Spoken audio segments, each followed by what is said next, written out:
Welcome to our channel. Today, we dive into the wisdom and insights of one of the most successful entrepreneurs of our time, Jeff Bezos. His unique perspective on life and career has inspired millions around the world. In this video, we'll share some of Bezos' most powerful quotes that could transform your outlook on life, provide motivation, and help you reach new heights. Get ready for profound reflections and valuable lessons that could shape your future. Let's get started. Complaining is not a strategy. You have to work with the world as you find it, not as you wish it to be. What we must do is always move forward into the future. When the world changes around you and when it changes against you, you have to lean into that and figure out what to do. If you decide that you're going to do only the things you know will work, you're going to miss out on a lot of opportunities. You may have the best technology, the best business model, but if you don't know how to tell people about it, it doesn't matter. No one will look at you. Every new thing creates two new questions and two new opportunities. To do something new, you have to be stubborn and focused to the point that others might find it unreasonable. You have to be willing to be misunderstood if you're going to innovate. If you're doing something interesting in the world, you will have critics. You can't stop that. Keep moving forward. It's not worth losing sleep over. If you absolutely cannot tolerate criticism, then don't do anything new or interesting. One of our greatest cultural strengths is accepting the fact that if you're going to invent, you're going to disrupt. Invention by its very nature is disruptive. If you want to be always understood, then don't do anything new. Invention requires long-term willingness to be misunderstood. You're doing something you genuinely believe in, something you're convinced about, but over a long period of time, well-intentioned people may criticize those efforts. If you truly believe they're wrong, you must have that long-term willingness to be misunderstood. This is a key part of invention. If you're watching your competitors, you're unlikely to invent much on your own. We innovate by starting with the customer and working backward. This becomes the touchstone for how we invent. Discovery is always linked with intuition. If you double the number of experiments you conduct in a year, you will double your inventiveness. I believe that frugality drives innovation just as much as other constraints. You can only break out of certain narrow boundaries with your own original solutions. Failure is an intrinsic part of trying to invent something. These two things cannot be separated. We understand and believe that it is better to make mistakes because sooner or later, you will be right. If you only take actions where you already know the outcome, your business won't last long. A death knell for any enterprise is to praise the past, no matter how good it was. The mind is a gift. Kindness is a choice. Gifts are given easily, they are given. Choices can be difficult. If you can make a decision through analysis, you should do so. But in life, it turns out that the most important decisions are always made by instinct and intuition, taste and heart. All my best decisions in business and in life have been made by heart, intuition, gut, not by analysis. You gather as much data as possible, dive into it, but then make the decision with your heart. Smart people are often worth less, and they don't always achieve great results. What matters is creativity and imagination. People who are mostly right listen a lot and frequently change their minds. People who are mostly right change their minds without a lot of new data. They wake up, reassess things, and change their minds. If you don't frequently change your mind, you will make many mistakes. People who are right often want to disprove their fundamental biases.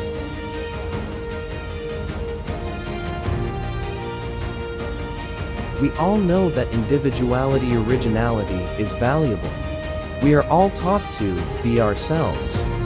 What I really ask you to do is to accept and be realistic about how much energy it takes to maintain that individuality. The world wants you to be like everyone else. It pulls you in thousands of ways. Don't let that happen. You have to pay the price for your individuality, and it's worth it. The fairy tale version of being yourself is that all pain ceases once you let your uniqueness shine.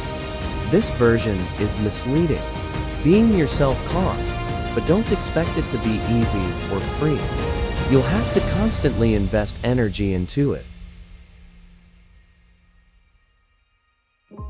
People who love all areas of knowledge are best able to notice the patterns that exist in nature. We're comfortable planting seeds and waiting for them to grow into trees. We can't be in survival mode. We need to be in growth mode. When you know where you're going in business and you're doing it, you can be effective. Make a plan and follow through.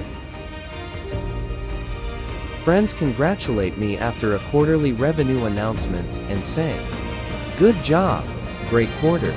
And I say, "Thank you. But this quarter was prepared 3 years ago." On the other hand, wandering in business is inefficient, but not random.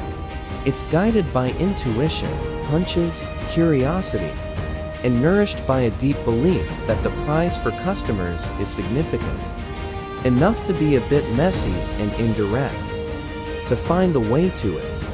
Wandering is an important counterbalance to efficiency. You need to hire both. Major discoveries are nonlinear. They are likely to require wandering. Most decisions should probably be made with about 70% of the information you would like to have. If you wait for 90, in most cases, you're probably procrastinating. Failure and invention are inseparable twins. To invent, you need to experiment.